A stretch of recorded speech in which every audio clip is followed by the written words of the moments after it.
છે। એક જોરદાર તાળીઓથી આપણા સાહેબને આવકારીએ।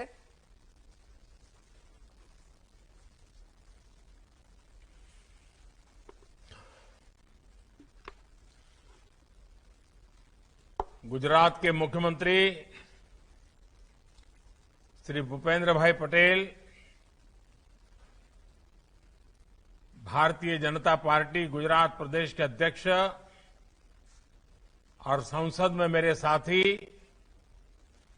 श्री सीआर पाटिल, राज्य सरकार के मंत्री भाई मुकेश भाई, भारतीय जनता पार्टी के लाखों कार्यकर्ता, विभिन्न योजनाओं के सभी लाभार्थी भाई बहन और सूरत जिले के मेरे प्यारे भाइयों और बहनों,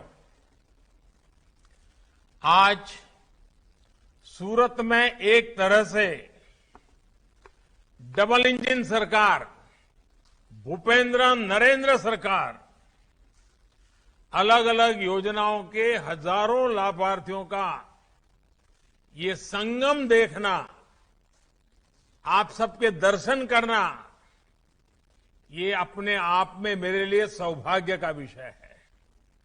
मुझे खुशी होती कि आज मैं ओलपाड़ आया होता, आप सबके बीच में होता तो मुझे आनंद और आया होता, लेकिन आप लोगों ने मुझे ऐसा काम दिया है कि मैं अब आप लोगों के बीच उतना आ नहीं पाता हूं, लेकिन फिर भी वीडियो कॉन्फ्रेंस के माध्यम से, टेक्नोलॉजी के माध्यम से आपको मिलने का मौका मिला, कुछ परिवारों से बातचीत करने का मौका मिला, आप सबके दर्शन करने का मौका मिला। ये मेरे लिए बहुत खुशी की बात है।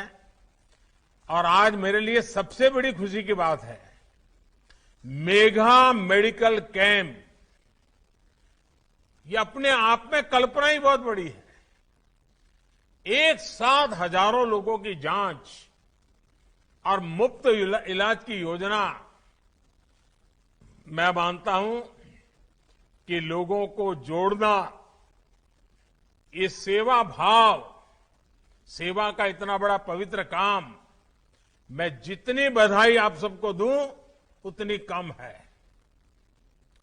गरीब से गरीब के आरोग्य की इतनी चिंता करना, सरकार की योजनाओं से कोई छूट न जाए, इसके लिए विशेष कैंप लगाकर प्रयास करना, इसके लिए मैं मुकेश भाई को और उनकी पूरी टीम को बहुत बहुत बधाई देता हूं। और देखिए, आरोग्य में जब सेवा करते हैं तो कितने आशीर्वाद मिलते हैं। अभी मैं कंचन बहन को सुन रहा था, उनका किडनी का ऑपरेशन हुआ, किडनी में से पत्थर की उनकी तकलीफ थी, लेकिन आज वो कितने आशीर्वाद दे रही थी। तो आज आरोग्य का कैंप आप लगा रहे हैं, मुझे लगता है कि आपके आशीर्वाद पूरे गुजरात के काम आने वाले हैं। सेवा के ऐसे कार्यों में भूपेंद्र भाई के नेतृत्व में पूरी सरकार और सीआर पाटिल के नेतृत्व में भाजपा का एक एक कार्यकर्ता सेवा भाव से काम कर रहा है। यही सेवा भाव, यही सद्भावना जिसको गुजरात की जनता का बार बार आशीर्वाद मिलता है, प्यार और स्नेह मिलता है। आज इस मेडिकल कैंप में भी भाजपा के प्रति गुजरात के लोगों का ये स्नेह है। मैं दूर दूर तक देख रहा हूं यहां टीवी पे, मेरी नजर जहां पहुंचती है लोग ही लोग हैं। भाइयों और बहनों, मैं अक्सर सूरत की सद्भावना, सूरत के लोगों के सामर्थ्य, सूरत के लोगों की इच्छा शक्ति की बात करता रहता हूं। અને આપણો સુરતી લાલો એટલે પછી પૂછવાનું જ છું। आपको याद है, गुलामी के समय में सूरत देश के उन पहले स्थानों में था जहां नमक कानून का विरोध हुआ था। सेवा भाव क्या होता है, इसको सूरत और सूरत के लोग બખૂબી સમજते हैं અને આ તો સુરતીઓના લોહીમાં ભળેલું છે, એમની રોજનું જીવનનું અંગ છે. અને સુરત તો સૌને જોડનારું છે, સૌનો સમાવેશ કરનારું છે. અને સુરતમાં આવે માણસ એટલે સુરતી જ બની જાય. એની બોલી બદલાઈ જાય, એનું ખાનપાન બદલાઈ જાય, એ ગમે ત્યાંથી આવ્યો હોય. આ સુરતના પ્રેમની તાકાત છે. गरीब हो, दलित हो, पिछड़े हो, आदिवासी हो, श्रमिक हो, व्यापारी हो, कारोबारी हो, अन्य राज्यों से आए हुए लोग हो, सभी मिलकर सूरत की प्रगति की बागडोर संभालते हैं. लाल किले से मैंने जिन पंच प्राणों की बात की थी, उनमें से एकता का 5 प्राण, जो मेरा 5वां प्राण था, जिसके मैंने उल्लेख किया था, देश की एकता, आज सूरत के अंदर हम देखेंगे. सूरत के रग रग में एकता का भाव है और इसलिए सूरत का मेरे हृदय में बहुत विशेष स्थान भी रहा है. भाई और बहनों, बाढ़ और महामारियों ने अनेक बार सूरत की परीक्षा ली है, लेकिन सूरत में एकजुटता के आगे कोई भी चुनौती टिक नहीं पाई है. महामारियों के नाम पर सूरत के विरुद्ध अपप्रचार की कोशिशों को भी हमने मिलकर नाकाम किया है. सूरत ने मुझे जितना सहयोग और आशीर्वाद दिया है, उसे मैं कभी नहीं भूल सकता. मुझे याद है जब बरसों पहले तापी में बाढ़ आई थी, तो मैंने युवाओं को में से मिलकर सूरत को फिर से संवारने का आग्रह किया था. देखते ही देखते सूरत के युवा सड़कों पर निकल पड़े थे. उन्होंने साफ सफाई का जिम्मा अपने ऊपर ले लिया था. यहां तक कि सड़कों पर जो जिब्रा क्रॉसिंग के पेंटिंग करना होता है, उस काम को भी हमारे सारे नौजवानों ने रातों रात पूरा कर दिया था. साथियों, बीते दशकों में इस पूरे क्षेत्र की विकास यात्रा में मुझे सूरत से के अनेक वरिष्ठ नेताओं, सहयोगों का साथ और आशीर्वाद मिला है. और जब सूरत की बात आए तो अनगिनत हमारे साथियों की याद आना बहुत स्वाभाविक है. चाहे हमारे कांचीराम भाई राणा हो, प्रवीण भाई नायक हो, हमारे हेमंत भाई चपटवाला हो, हमारे भगू भाई बिमल, हमारे डॉक्टर कनु भाई मावाणी, ईश्वर भाई, हमारे सुमन भाई देसाई, अनगिनत नाम. कितने लोगों के साथ 30-30, 40-40 साल तक मुझे काम करने का मौका मिला है. उसमें से कुछ बंधु हमसे छोड़कर चले भी गए, लेकिन आज जो भी है, उन सब की प्रेरणा हम सबको काम आ रही है. उन सबका योगदान अनेक, यानी 3-3, 4-4 पीढ़ी जिन्होंने सारा काम किया है, तो उन सबका स्मरण आना, उन सबकी यादें आना बहुत स्वाभाविक है. साथियों, किसी भी देश की प्रगति में देशवासियों के स्वास्थ्य की भी उतनी ही बड़ी भूमिका होती है. हमारे यहां कहते हैं ना, अगर बच्चा स्वस्थ है तो भविष्य भी स्वस्थ है. बेहतर स्वास्थ्य बेहतर भविष्य का मार्ग बताता है. इसी सोच के साथ बीते वर्षों में हमने हेल्थ इंफ्रास्ट्रक्चर के साथ साथ जन जागरूकता पर, बीमारियों से बचाव पर, बीमारियों को गंभीर होने से रोकने पर विशेष बल दिया है. आज पूरे गुजरात में भी मल्टी स्पेशलिटी अस्पतालों का सशक्त नेटवर्क तैयार हुआ है. पिछले 2 दशकों में मेडिकल कॉलेज 11 से बढ़कर 31 हो चुके हैं. एम्स भी बन रहा है और कई मेडिकल कॉलेज प्रस्तावित है. सूरत में भी स्मीमेर हो, नया सिविल अस्पताल हो, जांच की सुविधाएं हो, स्टेम सेल ट्रांसप्लांट की बात हो, या फिर महामारियों को मॉनिटर करने के लिए विशेष सेंटर, अनेक आधुनिक व्यवस्थाएं बनाई गई है. आरोग्य को प्राथमिकता देने के इस प्रयास में हमने जन भागीदारी को सर्वोच्च मार्ग माना है. इसमें हमारे सूरत के रत्न कलाकारों ने, दूसरे व्यापारिक और सामाजिक संगठनों ने हमेशा ही बढ़ चढ़ करके हिस्सा लिया है। और मुझे खुशी है, चाहे सौराष्ट्र से आए हुए लोग हो, चाहे उत्तर गुजरात से आए हुए लोग हो, चाहे हरियाणा से आए हो, राजस्थान से आए हो, आंध्र से आए हो, उड़ीसा से आए हो, हर एक ने कुछ न कुछ सूरत की भलाई के लिए किया ही किया है। आरोग्य के लिए बड़े बड़े कैंप्स लगाने की एक समृद्ध परिपाटी बीते दशकों में सूरत में विकसित हुई है। आज का ये मेगा मेडिकल कैंप भी इसी की एक कड़ी है। साथियों, मेरी अभी इस कैंप के लाभार्थियों से बात हुई है।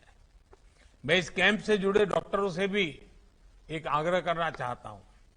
मेरा आग्रह है कि आप इलाज के साथ साथ मरीजों को उनकी लाइफस्टाइल पर भी जरूर बातचीत करें। आप उन्हें पौष्टिक आहार के लिए प्रेरित करें। डॉक्टरों की एक छोटी सी सलाह बीमार व्यक्ति का जीवन बदल सकती है, उसे अनेक शारीरिक तकलीफों का छुटकारा दिला सकती है। भाइयों और बहनों, जब समाज और सरकारें सेवा भाव से एक साथ आते हैं, तब सफलता व्यापक भी होती है और सर्वस्पर्शी भी होती है। आज गुजरात संस्थागत प्रसूति, इंस्टीट्यूशनल डिलीवरी, उस मामले में देश के अग्रणी राज्यों में से एक बन गया है। चिरंजीवी योजना, जननी सुरक्षा योजना, खिलखिलाहट एम्बुलेंस, ऐसी अनेक योजनाओं के सार्थक परिणाम मिल रहे हैं। आपको याद होगा, गुजरात देश का वो राज्य था जिसने इलाज के लिए 2 लाख रुपए तक की मदद शुरू की थी। ये मदद सिर्फ गरीबों तक सीमित नहीं थी, बल्कि इसमें निम्न मध्यम वर्ग के भी अनेक परिवार शामिल थे।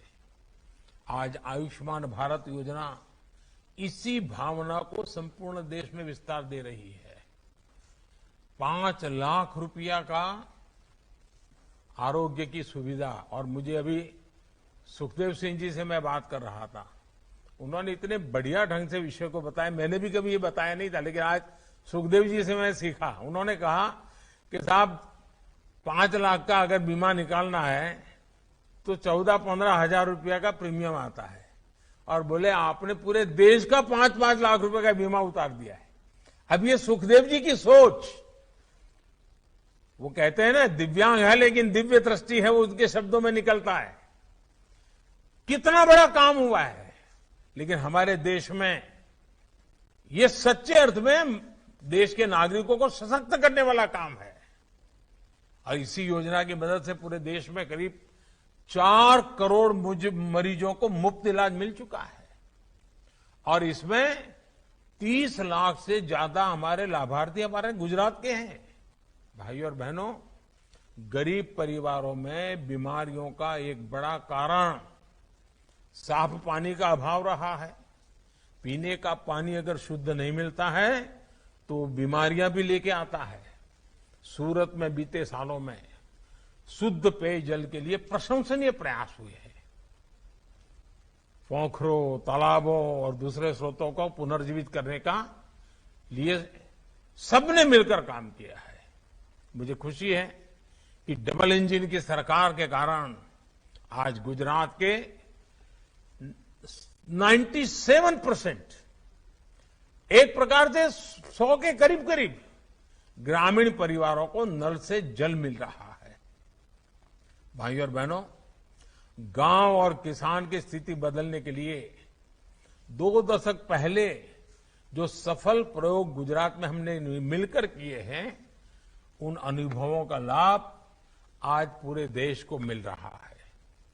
पीएम स्वामित्व योजना के तहत आज गांवों में ड्रोन से मैपिंग कर मकान मालिकों को प्रॉपर्टी कार्ड दिए जा रहे हैं।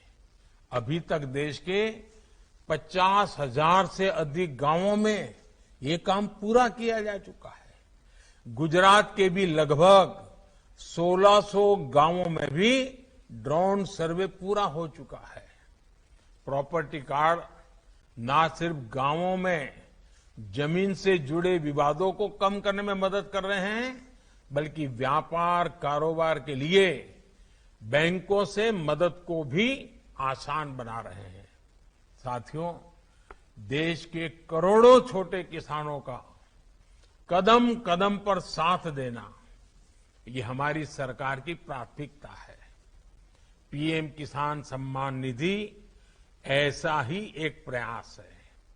इस योजना के तहत अब तक देश भर के किसानों के बैंक खातों में लगभग 2 लाख करोड़ रुपए सीधे ट्रांसफर किए जा चुके हैं। गुजरात के भी 60 लाख से अधिक किसान परिवारों को भी इसका लाभ मिला है। सूरत के भी 1.25 लाख से ज्यादा किसान पीएम किसान सम्मान निधि के लाभार्थी हैं और अभी मेरी जितने लाभार्थियों से बात हुई सबने पीएम किसान सम्मान निधि की भारी तारीफ की। मुझे याद है पहले की सरकारों में किसानों के नाम पर बड़ी बड़ी घोषणाएं होती थी, लेकिन किसानों के खाते में कुछ नहीं पहुंचता था। लेकिन डबल इंजन की सरकार किसानों के हितों को सर्वोपरि मानते हुए काम कर रही है। इसी सच्ची नीयत के कारण ही देश का, गुजरात का किसान बार बार हमें आशीर्वाद दे रहा है। हमारी सरकार ने गांवों में पक्के घर बनाने की जो योजना बनाई है, गांव में गरीबों के लिए पक्के घर बनाने की योजना बनाई है, उससे भी चाहे शहर के गरीब हो या गांव के गरीब हो, छोटे किसान हो या मेहनतकश मजदूर हो, हर एक को बहुत लाभ हुआ है। बीते 8 वर्षों में देश भर में गरीबों के लिए 3 करोड़ से अधिक पक्के घर बनवाए जा चुके हैं। इनमें से 10 लाख से अधिक घर गुजरात के गरीब परिवारों को मिले हैं। इसमें भी लगभग 1.5 लाख परिवार हमारे सूरत और उसके आसपास के जिले के लोग हैं। भाई और बहनों, सूरत सहित पूरा गुजरात विकास की भावनाओं को भी समझता है, संभावनाओं को भी समझता है। इसलिए हर आंकड़े, हर हलचल पर विशेष नजर रहती है। जब देश एक्सपोर्ट के नए रिकॉर्ड बनाता है, तब सूरत का उसमें योगदान होता है। हाल में जीडीपी के आंकड़े आए हैं। भारत की तेज रिकवरी को पूरी दुनिया सराह रही है। जिस प्रकार भारत ने, गुजरात ने कोविड का मुकाबला किया, दुनिया के सबसे तेज और विशाल टीकाकरण अभियान को चलाया, उसने व्यापारिक गतिविधियों को तेजी से पटरी पर लाने में मदद की है। सफल टीकाकरण का क्या असर हुआ है, इसको सूरत के से बेहतर भला कौन समझ सकता है। पूरी दुनिया अब भारत से सीखने की बात कर रही है। कुछ दिन पहले ही भारत ने दुनिया की 5वें नंबर की अर्थव्यवस्था बनने का गौरव हासिल किया है। इस उपलब्धि से देश को और मेहनत करने का, अमृतकाल के बड़े संकल्पों को सिद्ध करने का हौसला मिला है। ये प्रगति मामूली नहीं है। हर हिंदुस्तान का सीना गर्व से भर जाता है। हमें अपने उत्साह, अपने उमंग को इसी तरह बनाए रखना है। एक बार फिर सूरत के मेडिकल कैंप के सभी लाभार्थियों को मेरी बहुत बहुत शुभकामनाएं हैं। और फिर एक बार भूपेंद्र भाई, सीआर पाटिल, सबको बहुत बहुत बधाई देता हूं। आप सबको भी बहुत शुभकामनाएं देता हूं। અને હવે તો તમે બધા નવરાત્રીની તૈયારીમાં પડી ગયા છો પાછા. હમણાં તો ગણેશ ચતુર્થી ચાલતી હશે અને સુરત તો આપણું ગણેશ ચતુર્થીમાં મેં જોયું છે કે મહારાષ્ટ્રની જાણે સ્પર્ધા કરતું હોય. ગામો ગામ ગણેશજીની આપણે ત્યાં જોરદાર તૈયારીઓ ચાલતી હોય છે ને કાર્યક્રમ. અને ગણેશજી ગયા પછી શ્રાદ્ધમાં થોડો આરામ થાય ને વળી પાછી નવરાત્રી ને પછી વિજયાદશમી ને શરદ પૂર્ણિમા. સુરતનો તો શરદ પૂર્ણિમા એટલે ઘારી બનાવવાનું અત્યારથી ચાલુ થઈ ગયું હશે. તો સુરતનો જય જયકાર બધે ચાલતો જ હોય છે. અને સુરત એક જીવંત વ્યવસ્થા છે, જીવંત લોકો છે. એમના સપના એ સદા જીવતા હોય છે, એમના સંકલ્પો પણ અમર હોય છે. આવા સૌને આજે મળવાનો મોકો મળ્યો. ખૂબ ખૂબ આનંદ થયો. અનેક અનેક શુભકામનાઓ. ધન્યવાદ.